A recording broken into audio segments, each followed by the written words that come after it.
El tren se había ido, pero el polvo permaneció como siempre lo hacía. En esa ciudad ferroviaria, el aire conservaba una quietud tan antigua que no se podía llamar silencio. No era una simple quietud, sino algo más profundo, como el aliento de algo olvidado. El sol se mantenía bajo sobre la tierra resquebrajada, pintando el cielo con un naranja que daba la impresión de que todo ya se había quemado antes. Las personas se movían despacio, no por cansancio, sino porque la esperanza no tenía un lugar a donde ir. Una carreta chirrió sobre las piedras secas, y de ella descendió una chica que era poco más que una sombra con botas desgastadas. Sus ojos no se perdían en el entorno, se mantenían fijos en el suelo, en el espacio directamente frente a ella, sin mostrar miedo ni vergüenza. Era la clase de adormecimiento tenso que surge cuando ya no sabes cómo llorar. Sus dedos aferraban un medallón oxidado, cuya cadena estaba casi rota, como si su agarre fuera lo único que lo mantenía unido. No tenía nombre,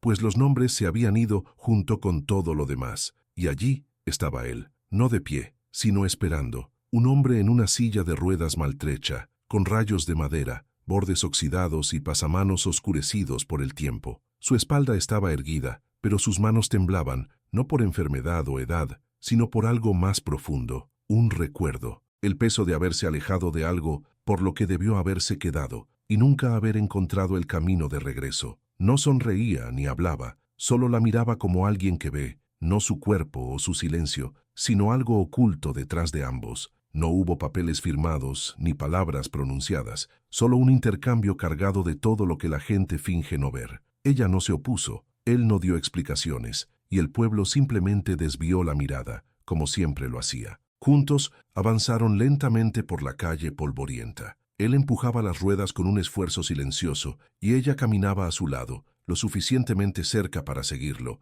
pero lo bastante lejos como para no tocarlo. Ella observaba cada puerta cerrada que pasaban, mientras él nunca la miraba a ella. Eran dos extraños, cada uno con una herida sin nombre, dirigiéndose a una casa sin luces en las ventanas. Un lugar que no estaba destinado a ser un hogar, sino un refugio donde dejar de ser observados. Cuando llegaron a la casa, con un porche hundido, dos escalones rotos y una silla girada hacia adentro, él se detuvo, no por cansancio, sino por una vacilación que no era física. Ella también se detuvo, no por precaución, sino por instinto, el instinto silencioso de alguien que sabe que incluso el interior de una casa puede doler. Entonces el sol se ocultó aún más, y la sombra del techo se alargó, alcanzándolos y envolviéndolos a ambos en la misma manta suave de color óxido. Eran solo dos siluetas, atrapadas en un momento de casi a salvo, casi vistos, casi reales. No se dijeron nada, pero algo cambió, no en el aire ni en la tierra, sino en el interior. La clase de cambio que el cuerpo percibe antes de que la mente se atreva a nombrarlo.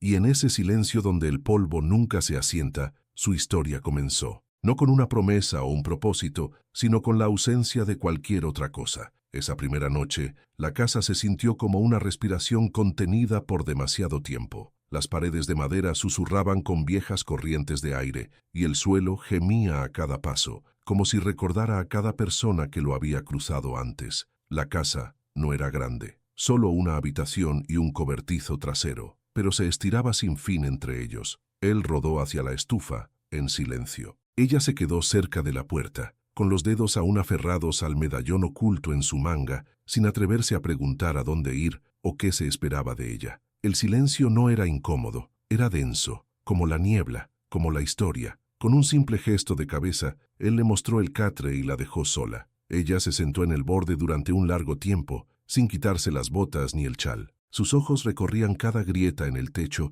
y cada clavo que sobresalía de las paredes, como si buscara una salida, una trampa, una pista. Deslizó su mano bajo la almohada y guardó el medallón allí como si fuera un niño que necesita calor. Nunca lo abrió, ni entonces ni todavía. Lo que guardaba no estaba hecho para la luz. Al otro lado de la habitación, el hombre puso un par de botas gastadas sobre la mesa. Pasó un paño lentamente sobre el cuero, puliendo con la precisión del hábito, aunque sus piernas no habían soportado peso en más de una década. No se trataba de caminar, sino de recordar, o quizás de negarse a olvidar. El cepillo se movía en pequeños círculos, de manera deliberada y silenciosa, no para limpiar las botas, sino para calmar a los fantasmas. La habitación crujía con recuerdos, no de forma ruidosa, sino lo justo. Eran el tipo de crujidos que tensan la columna vertebral y te recuerdan las noches que pasaste escuchando en lugar de durmiendo. Ella se sobresaltó con el primer gemido de la viga de madera sobre la estufa, sus ojos se movieron hacia las esquinas y luego se detuvieron. No habló, pero su cuerpo lo hizo. Se encogió un poco, como una mano que había aprendido a no extenderse. Él no levantó la vista, pero se dio cuenta de la forma en que ella aspiraba aire antes de cada movimiento, de cómo sus hombros se curvaban ligeramente hacia la pared, de cómo nunca preguntaba la hora, porque el tiempo no importaba cuando no sabías qué te depararía el mañana. Afuera, el viento cambió de dirección. Una ventana se soltó en su marco y traqueteó como si tuviera algo que decir. Ninguno de los dos se movió para arreglarla. Algunas cosas están destinadas a hacer ruido, algunas necesitan hacerlo. Y dentro de esa casa, sin vistas al mundo, dos personas que no hablaban del dolor se encontraron rodeadas por él, en el suelo, en las paredes, entre los silencios. Él bajó la lámpara. Ella se cubrió con la manta hasta la barbilla. Ninguno de los dos durmió, pero tampoco huyeron. Así fue como comenzó la sanación, quedándose, no confiando, no tocándose, solo quedándose, en una habitación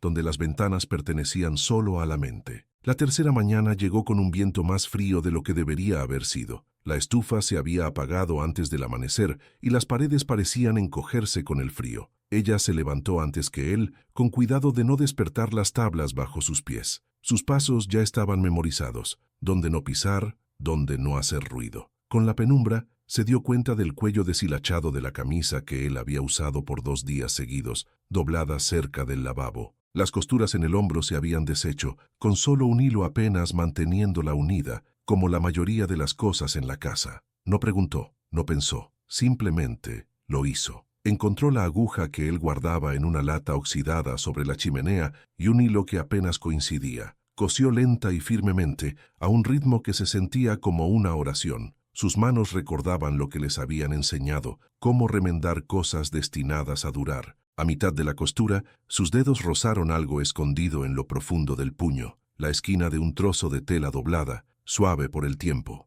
Lo sacó con delicadeza. Era una nota, escrita a mano con tinta descolorida. No la leyó, solo la miró, solo respiró. Luego, la volvió a doblar en su lugar y terminó la costura sin decir una palabra. Cuando él encontró la camisa más tarde ese día, la miró durante mucho tiempo, la sostuvo por los hombros, pasó su pulgar por la nueva costura y no dijo nada. Pero esa noche, cuando ella apartó su propio plato después de la cena, encontró una galleta limpia sobre una servilleta cerca del fuego. No estaba caliente ni fresca, pero se la había ofrecido. Ella no la tocó esa noche, pero tampoco la tiró. La dejó en la repisa de la chimenea intacta y completa, como una pregunta que aún no estaba lista para ser respondida. Al atardecer siguiente, ella dejó una galleta propia, más pequeña, agrietada por un lado, la colocó cerca de su silla antes de retirarse al rincón donde doblaba la ropa que nadie le había pedido que lavara. Él lo notó. Su mano se cernió sobre ella una vez y luego se alejó. Así fue como comenzó todo. No con disculpas o historias, sino con las transacciones más pequeñas de dignidad. Cada noche, ella guardaba una porción de la comida que tenían, a veces solo un trozo de pan, a veces el último sorbo de café en una taza de hojalata. Y cada mañana, seguía donde ella la había dejado, pero nunca fría. Él siempre la calentaba antes de devolverla a su lugar. Ella nunca hablaba, él nunca preguntaba, pero en esos gestos silenciosos, algo sagrado echó raíces. No era gratitud ni deuda, solo el regreso de algo enterrado por mucho tiempo, la sensación de ser visto, incluso cuando nadie está mirando. En esa casa, donde el aire nunca reía y las paredes habían olvidado la alegría, se estaba formando una nueva economía, una que no se medía en monedas o confesiones, sino en la forma en que una costura remendada mantenía su forma, en la forma en que una galleta podía significar «sé que sigues aquí», y eso era suficiente, por ahora. Era una tarde, cuando llegó el predicador, montado en una mula con huesos demasiado cerca de la piel y una silla demasiado pulida para ser honesta. Su abrigo estaba limpio, pero sus ojos no. Recorrieron la tierra como un libro de contabilidad, buscando lo que se le debía. El polvo se aferraba a sus botas, no por el viaje, sino por pisar donde no debía. Él sonrió ampliamente, el tipo de sonrisa que pide perdón incluso antes de que el pecado sea nombrado. El hombre en la silla de ruedas lo recibió en el porche, con los brazos cruzados y la espalda recta. Hacía años que no hablaban, pero la vergüenza viaja más rápido que el perdón. El predicador se apoyó en la barandilla. Sus ojos se desviaron hacia la ventana donde la chica estaba justo fuera de su vista. Hizo preguntas de la manera en que los hombres como él siempre lo hacen, no para aprender, sino para exponer. ¿De dónde vino? ¿Quién la entregó? ¿Tiene papeles? El hombre apenas habló, solo miró más allá de él, hacia la cerca, donde las malas hierbas habían crecido altas en silencio. No respondió porque no había respuesta, que no costara más de lo que daría. La chica no respiraba con fuerza. Conocía ese tipo de voz. La había oído antes en cocinas con puertas cerradas y ojos que nunca se encontraban con los suyos. Sus dedos se aferraron al borde de la pared, su cuerpo presionado hacia atrás como si pudiera desaparecer entre las tablas. No estaba escuchando las palabras, sino el tono, la cadencia, la forma en que decía chica, como si fuera una mancha. «Está bajo tu cuidado ahora», insistió el predicador con la voz más delgada. «Ya no eres un hombre destinado a acoger a otros». El hombre no se inmutó ni parpadeó. Simplemente se movió hacia atrás lo suficiente como para bloquear la puerta con su cuerpo. «Viniste por el clima», dijo con voz baja, «pero esta casa no cambia con el viento». El predicador inclinó la cabeza, con el insulto oculto tras la amabilidad. Se tocó el sombrero, dijo algo sobre el Señor y se fue por donde vino, lento, calculado, dejando el aire más frío a su paso. Dentro, la chica se había movido al otro lado de la habitación, con la espalda contra el armario. Se abrazó a sí misma como una armadura. No levantó la vista hasta mucho después de que los cascos se desvanecieron. Cuando finalmente lo hizo, sus ojos se encontraron. No por mucho tiempo, solo lo suficiente, y en esa mirada él dijo sin hablar, «No les debes nada, ni siquiera tu miedo». Esa noche, la casa contuvo la respiración. La galleta en la repisa permaneció intacta. La lámpara ardió más baja de lo habitual, y por primera vez el hombre no pulió sus botas. Algunas visitas llegan para despertar la culpa, otras para cobrarla, pero algunas, como esta, solo llegan para recordarte quién fuiste una vez y quién nunca quieres volver a ser. Afuera el cielo se mantuvo despejado, pero el tiempo ya había cambiado. La tormenta no se anunció, se arrastró. Primero en el olor a tierra que se volvía metálico, luego en el cielo, denso con un peso que dificultaba la respiración. Cuando llegó el primer trueno, la casa ya se había sellado en las sombras. Las ventanas se cerraron, la linterna se atenuó y las palabras quedaron olvidadas. Ella se paró junto a la puerta con la mano en el pestillo, su corazón latiendo más fuerte que el viento. La visita del predicador había despertado algo inquieto en sus huesos, algo que le susurraba, «Vete antes de que lo hagan por ti». El aire afuera brillaba con calor, pero las nubes arriba se movían pesadas, como una advertencia. A ella no le importó. Su agarre se tensó, giró el picaporte. Él la observaba desde su silla al otro lado de la habitación y no dijo nada. Sin embargo, el revólver ya estaba sobre la mesa a su lado. No estaba cargado ni apuntaba a nadie. Simplemente estaba allí. Un peso de un pasado que ya no llevaba, pero que aún mantenía cerca. Ella se congeló al verlo, no por miedo, sino por el recuerdo. Las armas no la asustaban, le recordaban las decisiones tomadas por otros, los silencios que le fueron impuestos, de todos los lugares de los que no pudo huir porque nunca se le había permitido empezar. «No estoy aquí para retenerte», dijo él con voz suave, con los ojos en la llama de la estufa. «Pero te diré esto, el barro de afuera es más profundo de lo que parece, y a ese camino no le importa dónde has estado». De todas formas, ella abrió la puerta y salió. El primer pie se hundió, y con el segundo su bota casi fue tragada. El jardín se había convertido en arenas movedizas, espesas y pacientes. En ese momento comenzó a llover, lenta y fuerte, como si alguien estuviera llamando a la puerta y ya supiera la respuesta. Ella se quedó allí, congelada entre el pasado y el presente, con los tobillos hundidos en el peso de su propia partida. Detrás de ella, la silla crujió. Se dio la vuelta justo cuando él se acercaba al borde del porche, con el revólver en la mano, pero sostenido hacia ella no lejos. Lo colocó con suavidad en el banco, junto a la puerta. «Por lo que has sobrevivido», dijo, «no por lo que está por venir». Ella lo miró, miró el barro, miró sus propias manos. Luego regresó al interior. No hablaron el resto de la noche, simplemente se sentaron,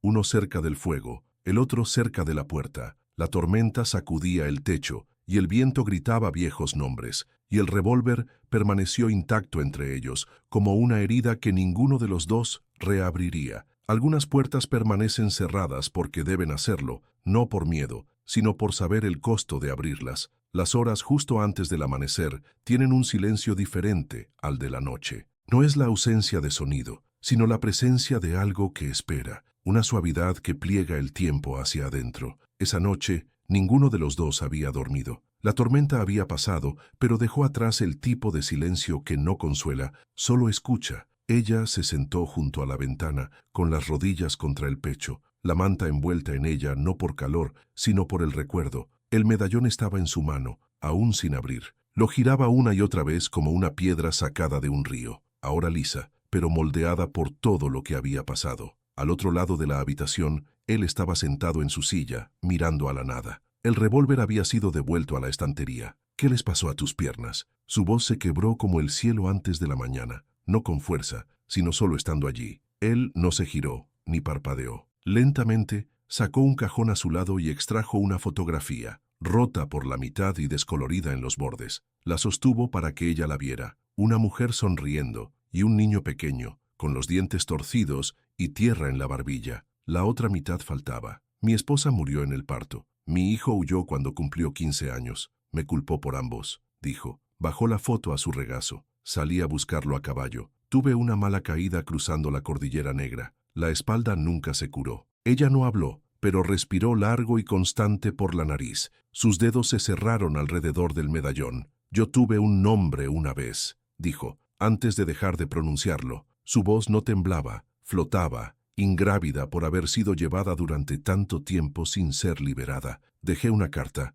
para alguien que nunca la leyó. Él levantó la vista, no con sorpresa, sino con reconocimiento. Ella abrió el medallón. Dentro había un trozo de tela doblado, tan gastado que no le quedaba color, y un nombre cosido en pequeñas letras apenas legibles, Mara. Lo miró por un largo tiempo y luego lo cerró de nuevo. Nunca huí, dijo. En realidad, mis pies se movían, pero el resto de mí se quedó allí. Me he estado escondiendo en el movimiento hacia adelante. Él asintió una vez lentamente, el tipo de gesto que dice, yo también. La luz afuera comenzó a cambiar, no el amanecer, sino solo la promesa de él. Y en esa media hora antes de que el mundo se recordara a sí mismo, dos personas se sentaron en la misma habitación, mirando en direcciones diferentes, sosteniendo verdades que ya no eran secretas, pero que seguían siendo sagradas. Nada había cambiado, y de alguna manera todo lo había hecho. A la mañana siguiente la casa ya no se sentía como una sala de espera. No se había convertido en un hogar,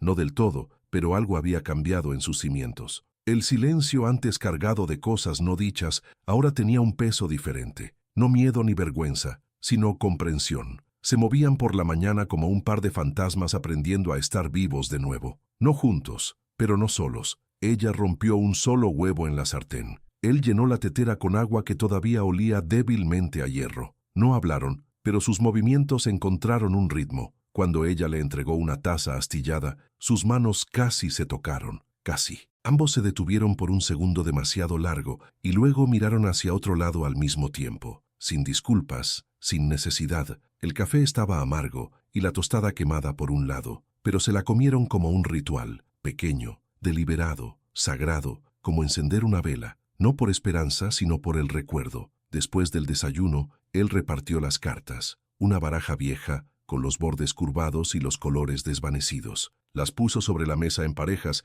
y le enseñó a jugar al póker no con reglas, sino con gestos, golpecitos con el dedo, cejas levantadas, asentimientos silenciosos. Ella aprendió rápido, no por el juego, sino porque entender sin palabras se había convertido en su primer idioma. Afuera, el viento rozaba las ventanas, no empujaba, solo les recordaba que el mundo seguía girando. Ella lo miró entonces, no a sus piernas ni a la silla, sino a sus manos. Estaban firmes ahora, más lentas, pero aún capaces de sostener algo. Él también la miró, no como un hombre mira a una chica, sino como alguien que observa un fuego que recién comienza a encenderse. Aún no había calor, pero sí la promesa de ello. No sonrieron ni bromearon, pero cuando ella puso la reina de corazones para ganar la mano, él soltó un suspiro, no de risa, sino de algo cercano. Algunas mañanas llegan sin aviso, sin revelación, sin amanecer. Solo la sutil reorganización de cómo las personas se sientan en una mesa,